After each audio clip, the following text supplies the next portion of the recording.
ನಮಸ್ಕಾರ ಸ್ನೇಹಿತರೆ, ಕನ್ನಡದ ಕುರುಕ್ಷೇತ್ರ ಚಾನಲ್ಗೆ ನಿಮಗೆಲ್ಲರಿಗೂ ಸ್ವಾಗತ. ಸ್ನೇಹಿತರೆ, ಆಕೆ ಒಬ್ಬ ವಿಧವೆ ಮಹಿಳೆ.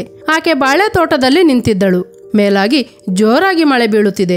ಆಕೆಯ ಜೊತೆ ಅವರ ಗ್ರಾಮದ ಯುವಕನೊಬ್ಬ ನಿಂತಿದ್ದಾನೆ. ಆಕೆ ಮಳೆಯಲ್ಲಿ ನೆನೆಯುತ್ತಿರುವುದನ್ನು ನೋಡಿ ಆತ ಒಂದು ದೊಡ್ಡದಾದ ಬಾಳೆ ಎಲೆ ತಂದು ಆಕೆಯ ತಲೆ ಮೇಲೆ ಅಡ್ಡಲಾಗಿ ಹಿಡಿದುಕೊಂಡನು. ಮೇಲಿಂದ ಬೀಳುವ ಮಳೆ ಹನಿಗಳು ಆಕೆಯ ಮೇಲೆ ಬೀಳಲು ಆತ ಬಿಡುತ್ತಿರಲಿಲ್ಲ. ಅವರಿಬ್ಬರು ಒಂದೇ ಕಡೆ ನಿಂತಿದ್ದಾರೆ. ಆತ ನಿಧಾನವಾಗಿ ಆಕೆಯ ಸಮೀಪಕ್ಕೆ ಬರುತ್ತಿದ್ದನು. ಹಾಗೆ ಬಂದವನೇ ಆಕೆಯ ಕೆನ್ನೆಯನ್ನು ಚುಂಬಿಸುತ್ತಾನೆ. ಆಗ ಆ ವಿಧವೆ ಮಹಿಳೆ ಏನು ಮಾಡಿದಳು? ಮಳೆಯ ಚಳಿಗೆ ಇಬ್ಬರಿಗೂ ಪ್ರೇಮಾಂಕುರವಾಯಿತಾ ಅಥವಾ ಆ ಯುವಕನನ್ನು ಯುವತಿ ತಿರಸ್ಕರಿಸಿದಳ? ಈ ಸಂಪೂರ್ಣ ವಿಷಯವನ್ನು ತಿಳಿಯಲು ಈ ವಿಡಿಯೋವನ್ನು ಸ್ಕಿಪ್ ಮಾಡದೆ ಕೊನೆವರೆಗೂ ನೋಡಿ. ಕೊನೆಯಲ್ಲಿ ನಿಮಗೆ ಇಷ್ಟವಾದರೆ ಒಂದೇ ಒಂದು ಲೈಕ್ ಮಾಡಿ. ಹಾಗೆಯೇ ನೀವೇನಾದರೂ ಮೊಟ್ಟ ಮೊದಲ ಬಾರಿಗೆ ನಮ್ಮ ಚಾನೆಲ್ ಅನ್ನು ನೋಡುತ್ತಿದ್ದರೆ ದಯವಿಟ್ಟು ಸಬ್ಸ್ಕ್ರೈಬ್ ಮಾಡಿಕೊಳ್ಳುವುದರ ಮೂಲಕ ನಮಗೆ ಮತ್ತಷ್ಟು ವಿಡಿಯೋಗಳನ್ನು ಮಾಡಲು ಸಪೋರ್ಟ್ ಮಾಡಿ. ಸ್ನೇಹಿತರೆ, ಈ ಘಟನೆ ಮಹಾರಾಷ್ಟ್ರದ ನಾಂದೇಡ್ ಜಿಲ್ಲೆಯ ಒಂದು ಸಣ್ಣ ಗ್ರಾಮದಲ್ಲಿ ನಡೆಯಿತು. ಆ ಗ್ರಾಮದಲ್ಲಿ 27 ವರ್ಷದ ಮಾಧವಿ ಎಂಬ ಸುಂದರವಾದ ಯುವತಿ ಇದ್ದಳು. ಆಕೆ 2 ವರ್ಷಗಳ ಹಿಂದೆ ಕಿಶೋರ್ ಎಂಬಾತನನ್ನು ಮದುವೆಯಾಗಿದ್ದಳು. ಈ ಕಿಶೋರ್ ಒಬ್ಬ ರೈತ. 3 ಎಕರೆಗಳ ವ್ಯವಸಾಯ ಭೂಮಿ ಇದೆ. ತುಂಬಾ ನಿಷ್ಠಾವಂತನಾದ ಕಿಶೋರ್ ಕಷ್ಟಜೀವಿ.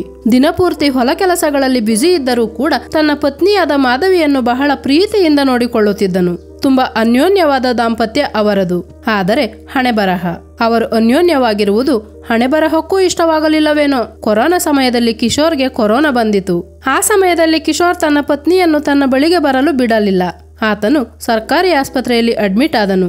ಆತನನ್ನು ನೋಡಲು ಮಾಧವಿ ತಂದೆ ತಾಯಿಯರು ಕೂಡ ಆಸ್ಪತ್ರೆಗೆ ಹೋಗಲಾರದೆ ಹೋದರು. ಹಾಗೆಯೇ ಡಾಕ್ಟರ್ಗಳು ಕೂಡ ಮಾಧವಿಯನ್ನು ಅಲ್ಲಿಗೆ ಬರಲು ಬಿಡಲೇ ಇಲ್ಲ. ಇದರಿಂದ ಮಾಧವಿ ತುಂಬಾ ನೋವನುಭವಿಸಿದಳು. ಆಕೆಗೆ ಏನು ಮಾಡಬೇಕೆಂದು ಅರ್ಥವಾಗುತ್ತಿಲ್ಲ. ಹುಚ್ಚು ಹಿಡಿದವಳಂತೆ ವರ್ತಿಸುತ್ತಿದ್ದಳು. ಮತ್ತೊಂದೆಡೆ ಗಂಡನ ಆರೋಗ್ಯ ಕ್ಷೀಣಿಸುತ್ತಿದೆ. ಡಾಕ್ಟರ್ಗಳು ಆತನನ್ನು ಉಳಿಸಲು ಶತಪ್ರಯತ್ನ ಮಾಡಿದರು. ಆದರೆ ಆಸ್ಪತ್ರೆಗೆ ಹೋದ ಕಿಶೋರ್ ಮರಳಿ ಮನೆಗೆ ಬರಲೇ ಇಲ್ಲ. ಆತನ ಮೃತದೇಹವನ್ನು ಕೂಡ ಕುಟುಂಬಸ್ಥರಿಗೆ ನೀಡಲಿಲ್ಲ ಆಸ್ಪತ್ರೆಯವರು. ಸರ್ಕಾರ ನೇಮಿಸಿದ ಮುನಿಸಿಪಲ್ ಸಿಬ್ಬಂದಿ PPE ಕಿಟ್ ಧರಿಸಿ ಆತನ ಅಂತ್ಯಕ್ರಿಯೆಗಳನ್ನು ನೆರವೇರಿಸಿದರು. ಇದರಿಂದ ಮಾಧವಿ ಡಿಪ್ರೆಷನ್ಗೆ ಹೋಗಿದ್ದಳು. ಕಣ್ಣೀರು ಧಾರಾಕಾರವಾಗಿ ಹರಿಯುತ್ತಿವೆ. ಇನ್ನು ಆಕೆಯ ಜೀವನ ಅಂತ್ಯವಾದಂತಿದೆ ಆಕೆಯ ಪರಿಸ್ಥಿತಿ. ಆದರೆ ತಂದೆ ತಾಯಿಯರ ಧೈರ್ಯದ ಮಾತುಗಳಿಂದ ಏನಾದರೂ ಆಗಲಿ ಬದುಕಬೇಕು ಎಂದುಕೊಂಡಳು. ತನ್ನಲ್ಲೇ ತಾನು ಸಮಾಧಾನ ಮಾಡಿಕೊಂಡಳು. ಇದೇ ರೀತಿ ಸ್ವಲ್ಪ ದಿನಗಳು ಕಳೆದು ಹೋದವು. ಒಂದು ದಿನ ಮಾಧವಿ ತಂದೆ ತಾಯಿಯರ ಜೊತೆ ಮಾತಾಡುತ್ತಾ, ನಾನು ನನ್ನ ಗಂಡನ ಮನೆಗೆ ಹೋಗುತ್ತೇನೆ, ಕಳುಹಿಸಿ ಎಂದು ಕೇಳಿದಳು. ಆಗ ಅವರು, ಮಗಳೇ, ನೀನೊಬ್ಬಳೇ ಅಲ್ಲಿ ಏನು ಮಾಡುತ್ತೀಯ, ಇಲ್ಲೇ ಇದ್ದು ಬಿಡು ಎಂದರು. ಆದರೆ ಮಾಧವಿ ಕೇಳಲಿಲ್ಲ. ಕೊಟ್ಟ ಹೆಣ್ಣು ಕುಲಕ್ಕೆ ಹೊರಗೆ ಎಂದು, ನನ್ನ ಮನೆ ಅದೇ, ಇದಲ್ಲ ಎಂದು ಮಾಧವಿ ಹಠ ಮಾಡಿ ಗಂಡನ ಮನೆಗೆ ಬಂದಳು.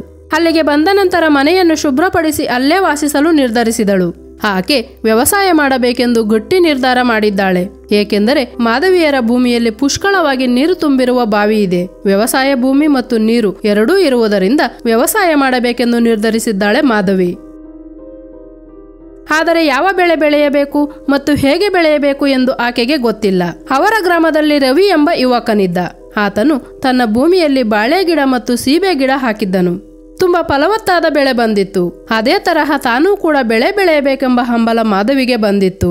ಆದ್ದರಿಂದ ಒಂದು ದಿನ ಆತನನ್ನು ಭೇಟಿಯಾಗಿ ವ್ಯವಸಾಯದ ಬಗ್ಗೆ ತಿಳಿಯಬೇಕೆಂದುಕೊಂಡಳು. ಆ ಯುವಕನ ಮನೆಗೆ ಹೋದಳು. ಆದರೆ ಆ ಸಮಯದಲ್ಲಿ ಆ ಯುವಕ ಮನೆಯಲ್ಲಿರಲಿಲ್ಲ. ಆಗ ಆ ಯುವಕನ ತಂದೆ ತಾಯಿಯರೊಂದಿಗೆ ತುಂಬಾ ಗೌರವದಿಂದ ಮಾಧವಿ ಮಾತಾಡಿದಳು. ಈಗಾಗಲೇ ಅವರಿಗೆ ಮಾಧವಿ ಬಗ್ಗೆ ಎಲ್ಲಾ ವಿಷಯಗಳು ಗೊತ್ತಿತ್ತು. ಅವರು ಮಾಧವಿಯ ಕ್ಷೇಮ ಸಮಾಚಾರ ವಿಚಾರಿಸಿ ಕುಡಿಯಲು ಟೀ ಕೊಟ್ಟರು. ರವಿ ಬಂದ ಮೇಲೆ ಮನೆಗೆ ಕಳುಹಿಸುತ್ತೇವೆ ಎಂದು ಹೇಳಿದರು.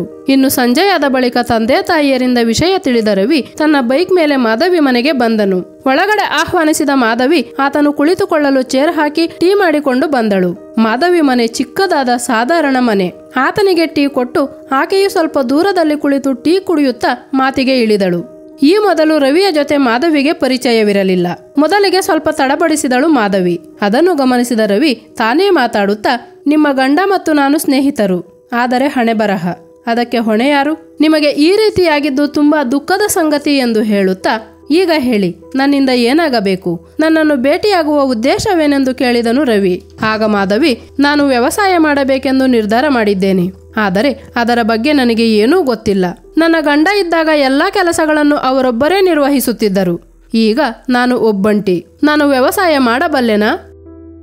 ನೀವು ಅಚ್ಚುಕಟ್ಟಾಗಿ ವ್ಯವಸಾಯ ಮಾಡುತ್ತೀರಾ, ನಿಮ್ಮ ಭೂಮಿಯಲ್ಲಿ ಫಲವತ್ತಾದ ಬೆಳೆಗಳನ್ನು ಬೆಳೆದಿದ್ದೀರಾ. ಆದ್ದರಿಂದ ನಿಮ್ಮ ಬಳಿ ಕೆಲವು ಸಲಹೆಗಳನ್ನು ಕೇಳಿ ನಿಮ್ಮ ಸಹಾಯ ಪಡೆಯಬೇಕೆಂದುಕೊಂಡಿದ್ದೇನೆ ಎಂದಳು.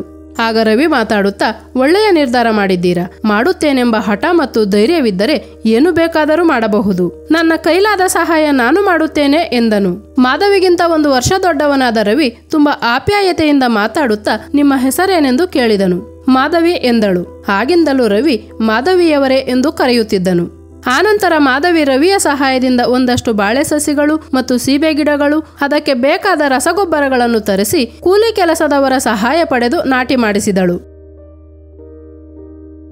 ಇನ್ನು ರವಿ BSc ಅಗ್ರಿಕಲ್ಚರ್ ಪೂರ್ತಿ ಮಾಡಿರುವುದರಿಂದ ವ್ಯವಸಾಯಕ್ಕೆ ಸಂಬಂಧಿಸಿದ ಎಲ್ಲಾ ವಿಷಯಗಳನ್ನು ಮಾಧವಿಗೆ ಹೇಳುತ್ತಿದ್ದನು. ಹಾಗೆಯೇ ಸ್ವತಃ ರವಿಯೇ ಬೆಳೆಗಳಿಗೆ ಬೇಕಾದ ಫರ್ಟಿಲೈಸರ್ಸ್ ಮತ್ತು ರಸಗೊಬ್ಬರಗಳನ್ನು ತಂದುಕೊಡುತ್ತಿದ್ದನು. ರವಿ ಒಳ್ಳೆಯ ಸ್ವಭಾವವುಳ್ಳ ವ್ಯಕ್ತಿ. ನಿಧಾನವಾಗಿ ಅವರಿಬ್ಬರ ನಡುವೆ ಸ್ನೇಹ ಸಂಬಂಧ ಏರ್ಪಾಡಾಯಿತು. ಹಾಗೆಯೇ ಮಾಧವಿ ನಾಟಿದ ಬಾಳೆ ಸಸಿಗಳು ಮತ್ತು ಸೀಬೆ ಗಿಡಗಳು ಚೆನ್ನಾಗಿಯೇ ಬಂದಿವೆ. ಹಚ್ಚ ಹಸಿರಾದ ಆ ತುಂಬು ತೋಟದಲ್ಲಿ ಓಡಾಡುತ್ತಾ ಮಾಧವಿಯ ಮನಸ್ಸು ಸಂತೋಷದಿಂದಿತ್ತು. ಗಂಡನ ಅಗಲಿಕೆಯಿಂದ ದುಃಖದಲ್ಲಿದ್ದ ತನ್ನ ಮನಸ್ಸು ನಿಧಾನವಾಗಿ ಗಟ್ಟಿಯಾಗುತ್ತಾ ಬಂದಿದೆ. ಗಂಡನ ನೆನಪುಗಳಲ್ಲಿ ತೋಟ ನೋಡಿಕೊಳ್ಳುತ್ತಾ ದಿನಗಳು ಕಳೆಯುತ್ತಿದ್ದಾಳೆ. ತಿಂಗಳುಗಳು ಉರುಳಿದವು.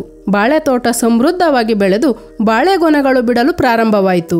ಇನ್ನು ಮಾಧವಿಗೆ ಎಲ್ಲಿಯವರೆಗೂ ಅವಗಾಹನೆ ಇತ್ತೋ ಅಲ್ಲಿಯವರೆಗೂ ತಾನು ಎಲ್ಲಾ ರೀತಿಯ ವ್ಯವಸಾಯ ಕೆಲಸಗಳನ್ನು ಮಾಡುತ್ತಿದ್ದಳು. ಜೊತೆಗೆ ಮಹಿಳಾ ಕೂಲಿ ಕೆಲಸದವರನ್ನು ನೇಮಿಸಿಕೊಂಡಿದ್ದಳು. ಹಾಗೆ ಕೆಲಸ ಮಾಡಬೇಕಾದರೆ ಒಂದು ದಿನ ಹಠಾತ್ತನೆ ಬಾಳೆ ಗಿಡದ ಮೇಲೆ ಹಾವು ಕಾಣಿಸಿತು. ಭಯಬಿದ್ದ ಮಾಧವಿ ಜೋರಾಗಿ ಚೀರಾಡಿದಳು. ಅಲ್ಲೇ ಬಾಳೆ ಗಿಡಗಳಿಗೆ ಔಷಧಿ ಸಿಂಪಡಿಸುತ್ತಿದ್ದ ರವಿ ಒಂದು ಕೋಲಿನ ಸಹಾಯದಿಂದ ಆ ಹಾವನ್ನು ಓಡಿಸಿದನು. ಭಯದಿಂದ ಮಾಧವಿ ಆತನ ಕೈಯನ್ನು ಗಟ್ಟಿಯಾಗಿ ಹಿಡಿದಿದ್ದಳು. ಮಾಧವಿಗೆ 100 ಆನೆಯ ಬಲ ಬಂದಂತಿತ್ತು. ಆ ಬಳಿಕ ಮಾಧವಿ ರವಿಗೆ ಧನ್ಯವಾದ ತಿಳಿಸಿದಳು. ಆಗ ರವಿ ಮಾತಾಡುತ್ತಾ, ಧನ್ಯವಾದ ತಿಳಿಸುವ ಅವಶ್ಯಕತೆ ಇಲ್ಲ, ಈ ತೋಟದ ಕೆಲಸಗಳಲ್ಲಿ ಇವೆಲ್ಲ ಮಾಮೂಲಿ ಎಂದನು. ಆ ಮಾತಿಗೆ ಮಾಧವಿ, ರವಿಯವರೇ, ನೀವು ನಿಜವಾಗಿಯೂ ನನ್ನ ಭಯವನ್ನು ದೂರ ಮಾಡಿದ್ದೀರಾ ಎಂದು ಹೇಳಿದಳು. ಆಗ ಸಮಯ 1 ಗಂಟೆಯಾಗಿತ್ತು. ಅದು ಊಟದ ಸಮಯವಾದ್ದರಿಂದ ಮಾಧವಿ ತನ್ನ ಮನೆಯಿಂದ ತಂದ ಊಟವನ್ನು ರವಿಗೂ ಬಡಿಸಿದಳು. ರವಿ ಮೊದಲಿಗೆ ನಿರಾಕರಿಸಿದರೂ ಕೂಡ ಆನಂತರ ಇಬ್ಬರು ಒಟ್ಟಿಗೆ ಕುಳಿತು ಊಟ ಮಾಡಿದರು. ಆಗ ಮಾಧವಿಗೆ ತನ್ನ ಗಂಡನ ಜೊತೆ ಊಟ ಮಾಡಿದ ಆ ದಿನಗಳು ನೆನಪಾದವು. ಮಾಧವಿ ಕಣ್ಣಲ್ಲಿ ನೀರಾಡಿದವು. ಆದರೂ ಕೂಡ ತೋರ್ಪಡಿಸಿಕೊಳ್ಳಲಿಲ್ಲ. ಆದರೆ ಈಗ ನಿಜ ಹೇಳಬೇಕೆಂದರೆ ಮಾಧವಿಗೆ ರವಿ ತುಂಬಾ ಇಷ್ಟವಾಗಿದ್ದನು. ಆತನು ಮಾಧವಿಗೆ ಎಲ್ಲಾ ವಿಷಯಗಳಲ್ಲಿಯೂ ಸಹಾಯ ಮಾಡುತ್ತಿದ್ದನು. ಮಾಧವಿಯ ಭಯವನ್ನು ದೂರವಾಗಿಸಿದ್ದಾನೆ. ಇನ್ನು ಊಟ ಮುಗಿದ ಬಳಿಕ ರವಿ, ತೋಟದಲ್ಲಿ ಸುತ್ತಾಡೋಣ ಬಾ, ಬಾಳೆಗೊನೆಗಳು ಹೇಗೆ ಬಿಟ್ಟಿವೆ ಎಂದು ಒಂದು ಬಾರಿ ಕಣ್ಣಾಡಿಸೋಣ ಎಂದನು.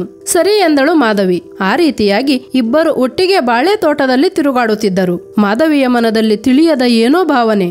ಬಾಳೆಗೊನೆಗಳು ಸಮೃದ್ಧವಾಗಿ ಬಂದಿವೆ. ಆಗ ರವಿ, ಮಾಧವಿಯವರೇ, ನಿಮ್ಮ ಕಷ್ಟ ವ್ಯರ್ಥವಾಗಲಿಲ್ಲ.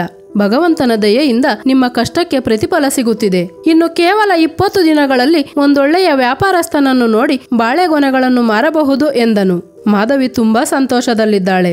ಹಾಗೆಯೇ ರವಿ ಕೂಡ ಆಗಾಗ ಕದ್ದು ಮುಚ್ಚಿ ಮಾಧವಿಯನ್ನು ಪ್ರೀತಿಯಿಂದಲೇ ನೋಡುತ್ತಿದ್ದನು. ಈ ವಿಷಯ ಮಾಧವಿಗೆ ಗೊತ್ತಿದ್ದರೂ ಸಹ ಏನೂ ತಿಳಿಯದವಳ ಹಾಗೆ ವ್ಯವಹರಿಸುತ್ತಿದ್ದಳು. ಏಕೆಂದರೆ ನಾನೊಬ್ಬ ವಿಧವೆ ಎಂಬ ಸಣ್ಣ ಯೋಚನೆ ಆಕೆಯ ಮನದಲ್ಲಿ ಕದಲುತ್ತಿತ್ತು. ಇನ್ನು ತೋಟದಲ್ಲಿ ಸುತ್ತಾಡಿ ಇಬ್ಬರಿಗೂ ಆಯಾಸವಾಗಿತ್ತು. ವಿಶ್ರಾಂತಿ ಪಡೆಯಲು ಒಂದು ಗಿಡದ ಬಳಿ ಕುಳಿತರು. ಇಷ್ಟರಲ್ಲಿ ಆಕಾಶದಲ್ಲಿ ಕಾರ್ಮೋಡ ಕವಿದಿತ್ತು. ಮಳೆ ಪ್ರಾರಂಭವಾಯಿತು. ಮಳೆಗೆ ನೆನೆಯಬಾರದೆಂದು ಮೇಲೆದ್ದ ಮಾಧವಿ ಮತ್ತೊಂದು ಗಿಡದ ಬಳಿ ನಿಂತಳು. ಆದರೂ ಕೂಡ ಮಳೆಯ ಹನಿಗಳು ಮಾಧವಿ ಮೇಲೆ ಬೀಳುತ್ತಿದ್ದವು. ದೊಡ್ಡ ದೊಡ್ಡ ಬಾಳೆ ಎಲೆಗಳಿಂದ ಬೀಳುವ ಹನಿಗಳು ಮುತ್ತಿನ ಹಾಗೆ ಮಾಧವಿ ಮೇಲೆ ಬೀಳುತ್ತಿತ್ತು. ಅದನ್ನು ತಡೆಯಲು ರವಿ ಒಂದು ದೊಡ್ಡ ಬಾಳೆ ಎಲೆಯಿಂದ ತಡೆಯಲು ಪ್ರಯತ್ನಿಸಿದನು. ಮಾಧವಿಗಿಂತಲೂ ಚೂರು ಎತ್ತರವಾದ ರವಿ ಮಾಧವಿ ಸಮೀಪಕ್ಕೆ ಬಂದನು. ಮಳೆಯ ಚಳಿಗೆ ಹಚ್ಚ ಹಸಿರಾದ ಬಾಳೆ ತೋಟದ ಆ ವಾತಾವರಣ ತುಂಬಾ ರೊಮ್ಯಾಂಟಿಕ್ ಆಗಿತ್ತು. ಮಳೆಯಲ್ಲಿ ಅಲ್ಪ ಸ್ವಲ್ಪ ನೆನೆದಿರುವ ಆ ಇಬ್ಬರೂ ಸನಿಹದಲ್ಲಿದ್ದಾರೆ. ಆಗ ರವಿಗೆ ತಿಳಿಯದೆ ರವಿ ಮಾಧವಿ ಕೆನ್ನೆಯನ್ನು ಚುಂಬಿಸಿದನು. ಆ ಕ್ಷಣ ಮಾಧವಿಗೆ ತುಂಬಾ ಹಿತವೆನಿಸಿತು. ಕೆಲವೇ ಕ್ಷಣಗಳಲ್ಲಿ ಮಳೆ ನಿಂತು ಹೋಯಿತು. ಆದರೆ ಮಾಧವಿ ನಾಚಿಕೆಯಿಂದ ರವಿ ಕಡೆ ನೇರವಾಗಿ ನೋಡಲಾರದೆ ಹೋದಳು. ಸಂಜೆ ಮನೆಗೆ ಬಂದ ಬಳಿಕ ಮಾಧವಿಗೆ ಪದೇ ಪದೇ ಅದೇ ದೃಶ್ಯ ಕಣ್ಣ ಮುಂದೆ ಬಂದ ಹಾಗನಿಸುತ್ತಿತ್ತು. ರವಿಯ ತುಟಿಗಳ ಸ್ಪರ್ಶ ಮರೆಯಲಾರದೆ ಹೋಗುತ್ತಿದ್ದಾಳೆ. ಹೀಗೆ ಸ್ವಲ್ಪ ದಿನಗಳು ಕಳೆದ ನಂತರ ಬಾಳೆಗೊನೆಗಳನ್ನು ಕತ್ತರಿಸುವ ಸಮಯ ಬಂದಿತ್ತು. ಒಂದು ದಿನ ರವಿ ವ್ಯಾಪಾರಿಯ ಜೊತೆ ಬಾಳೆ ತೋಟಕ್ಕೆ ಬಂದನು. ಒಂದೊಳ್ಳೆಯ ಬೆಲೆಗೆ ಮಾರಾಟವಾದವು. ಮಾಧವಿಗೆ ಸಾಕಷ್ಟು ಹಣ ಬಂದಿತ್ತು. ಮಾಧವಿಗೆ ಸಂತೋಷವಾಗಿತ್ತು. ರವಿ ಕೂಡ ಮಾಧವಿಯನ್ನು ಹೊಗಳಿದನು. ಆಗ ಮಾಧವಿ, ನಿನ್ನ ಸಹಾಯವಿಲ್ಲದೆ ಇದೆಲ್ಲ ಸಾಧ್ಯವಾಗುತ್ತಿರಲಿಲ್ಲ. ನೀನು ನನ್ನ ಹಿಂದೆ ಇರುವುದರಿಂದಲೇ ಇದು ಸಾಧ್ಯ. ಇದಕ್ಕೆ ಪ್ರಮುಖ ಕಾರಣ ನೀನೇ ಎಂದಳು. ಮತ್ತೊಂದೆಡೆ ಸೀಬೆ ಗಿಡಗಳು ಕೂಡ ಫಲವತ್ತಾಗಿ ಬೆಳೆದಿವೆ, ಫಸಲು ಬಂದಿದೆ. ಅದರಿಂದಲೂ ಕೂಡ ಮಾಧವಿಗೆ ಲಾಭ ಬಂದಿತ್ತು. ಇದಕ್ಕೆಲ್ಲ ಕಾರಣ ರವಿಯೇ ಎಂದು ಭಾವಿಸಿದಳು. ಆತನಿಗಾಗಿ ಏನಾದರೂ ಉಡುಗೊರೆ ಕೊಡಬೇಕೆಂದು ನಿರ್ಧರಿಸಿ ಒಂದು ವಾಚನ್ನು ಖರೀದಿಸಿದಳು. ಒಂದು ದಿನ ಆತನನ್ನು ಊಟಕ್ಕೆ ಆಹ್ವಾನಿಸಿ ಆತನಿಗೆ ಇಷ್ಟವಾದ ತಿಂಡಿ ತಿನಿಸುಗಳನ್ನು ರೆಡಿ ಮಾಡಿದಳು. ರವಿ ಮಧ್ಯಾಹ್ನ 1 ಗಂಟೆಯ ಸಮಯಕ್ಕೆ ಮಾಧವಿ ಮನೆಗೆ ಬಂದನು. ರವಿಗೆ ಊಟ ಬಡಿಸಿದಳು ಮಾಧವಿ. ಆದರೆ ರವಿ ಒಬ್ಬನೇ ತಿನ್ನಲು ಇಷ್ಟಪಡಲಿಲ್ಲ. ಇದರಿಂದ ಇಬ್ಬರು ಒಟ್ಟಿಗೆ ಕುಳಿತು ಊಟ ಮಾಡಿದರು. ಆನಂತರ ಮಾತಾಡುತ್ತಾ ಕುಳಿತರು. ಆಗ ರವಿ ತಾನು ತಂದಂತಹ ಒಂದು ಕವರನ್ನು ಮಾಧವಿಗೆ ನೀಡಿದನು. ಇದೇನಿದು ಎಂದು ಕುತೂಹಲದಿಂದ ಓಪನ್ ಮಾಡಿದಳು ಮಾಧವಿ. ಅದರಲ್ಲಿ ರೇಷ್ಮೆ ಸೀರೆ ಇತ್ತು. ಅದನ್ನು ನೋಡಿದ ಮಾಧವಿಯ ಕಣ್ಣೀರು ನಿಲ್ಲಲಿಲ್ಲ. ದುಃಖದಿಂದಲೇ ಒಳಗಡೆ ಹೋಗಿ ಕನ್ನಡಿಯಲ್ಲಿ ಮುಖ ನೋಡಿಕೊಳ್ಳುತ್ತಾ ಅಳುತ್ತಿದ್ದಳು. ಅಳುತ್ತಲೇ ರವಿ ತಂದ ಸೀರೆಯನ್ನುಟ್ಟುಕೊಂಡಳು. ಆ ಬಳಿಕ ಸಮಾಧಾನ ಮಾಡಿಕೊಂಡು ಆಕೆ ರವಿಗಾಗಿ ತಂದ ವಾಚನ್ನು ಆತನಿಗೆ ನೀಡಲು ರವಿ ಮುಂದೆ ಬಂದು ನಿಂತಳು. ಆ ಸೀರೆಯಲ್ಲಿ ಮಾಧವಿಯನ್ನು ನೋಡಿದ ರವಿ ಹಾಗೆಯೇ ನೋಡುತ್ತಾ ಕುಳಿತು ಬಿಟ್ಟನು. ಇನ್ನು ಮಾಧವಿಯೇ ಮಾತಾಡುತ್ತಾ ನಿಮ್ಮ ಕೈ ಮುಂದೆ ಚಾಚಿ ಎಂದಳು. ಏಕೆ ಎಂದು ಕುತೂಹಲದಿಂದ ಕೈ ಚಾಚಿದನು ರವಿ. ಆಗ ಮಾಧವಿ ವಾಚ್ ನೀಡಿದಳು. ಇದರಿಂದ ರವಿ ಕೂಡ ಭಾವೋದ್ವೇಗಕ್ಕೆ ಗುರಿಯಾದನು. ಇಬ್ಬರ ಕಣ್ಣಲ್ಲಿ ಪ್ರೀತಿ ಇದೆ, ಆನಂದ ಬಾಷ್ಪಗಳು ಬರುತ್ತಿವೆ. ಅದೇ ಅಲ್ಲವೇ ಮುಗ್ಧ ಪ್ರೀತಿ. ಇಬ್ಬರು ಒಬ್ಬರನ್ನೊಬ್ಬರು ಅಪ್ಪಿಕೊಂಡರು, ಚುಂಬಿಸಿಕೊಂಡರು. ಇಷ್ಟು ದಿನಗಳಿಂದ ಅವರಿಬ್ಬರಲ್ಲಿ ಬೂದಿ ಮುಚ್ಚಿದ ಕೆಂಡದಂತಿದ್ದ ಪ್ರೀತಿ ಈಗ ಕಟ್ಟೆಯೊಡೆದಿತ್ತು. ಅವರಿಬ್ಬರು ಎಲ್ಲಾ ಎಲ್ಲೆಗಳನ್ನು ಮೀರಿ ನವಿರಾದ ಆ ಕ್ಷಣಗಳನ್ನು ಆಸ್ವಾದಿಸಿದರು. ಆ ಬಳಿಕ ರವಿ ಏನೂ ಮಾತಾಡದೆ ಅಲ್ಲಿಂದ ಹೊರಟು ಹೋದನು. ಮಾಧವಿಯೂ ಕೂಡ ಏನೂ ಮಾತಾಡಲಿಲ್ಲ. ಆನಂತರ 3 ದಿನಗಳ ಬಳಿಕ ರವಿ ತನ್ನ ತಂದೆ ತಾಯಿಯರೊಂದಿಗೆ ಮಾಧವಿ ಮನೆಗೆ ಬಂದನು. ಈ ವಿಷಯ ಮಾಧವಿಗೆ ಗೊತ್ತಿಲ್ಲ. ಹಠಾತ್ತನೆ ಅವರು ಬಂದಿದ್ದರಿಂದ ಮಾಧವಿಯ ಕೈಕಾಲು ಆಡುತ್ತಿಲ್ಲ. ಮಾಧವಿಗೆ ಏನು ಮಾಡಬೇಕೆಂದು ಅರ್ಥವಾಗುತ್ತಿಲ್ಲ.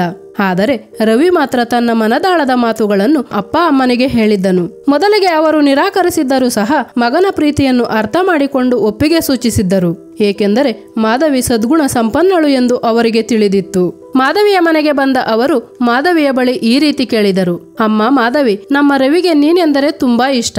ನೀನು ನಮ್ಮ ಮನೆಯ ಸೊಸೆಯಾಗಿ ಮನೆ ಬೆಳಗುವ ಮಗಳಾಗಿ ನಮ್ಮ ಮನೆಗೆ ಬರುತ್ತೀಯಾ? ನಿನಗೆ ರವಿ ಎಂದರೆ ಇಷ್ಟವಿದೆಯಾ? ಬಲವಂತ ಏನೂ ಇಲ್ಲ ಎಂದು ಕೇಳಿದರು. ಮಾಧವಿ ಶಾಕಲ್ಲಿದ್ದಾಳೆ. ಏನು ಹೇಳಬೇಕೆಂದು ತಿಳಿಯುತ್ತಿಲ್ಲ. ಕಣ್ಣಲ್ಲಿ ನೀರು ಧಾರಾಕಾರವಾಗಿ ಸುರಿಯುತ್ತಿದೆ. ತನ್ನ ಗಂಡ ಸತ್ತ ಬಳಿಕ ರವಿ ಆಸರೆಯಾಗಿದ್ದ. ಆಕೆಯ ಕಷ್ಟ ಸುಖಗಳಲ್ಲಿ ಜೊತೆಯಾಗಿದ್ದ. ತನ್ನ ಭಯವನ್ನು ದೂರವಾಗಿಸಿದ್ದ. ಈ ಎಲ್ಲಾ ವಿಷಯಗಳು ಆಕೆಯ ಮನದಲ್ಲಿ ರೈಲಿನ ಹಾಗೆ ಓಡುತ್ತಿವೆ. ರವಿ ಇಲ್ಲದೆ ನಾನು ಬದುಕಲಾರೆ, ನನ್ನ ಜೀವನ ಅಸಂಪೂರ್ಣ ಎನಿಸುತ್ತಿದೆ.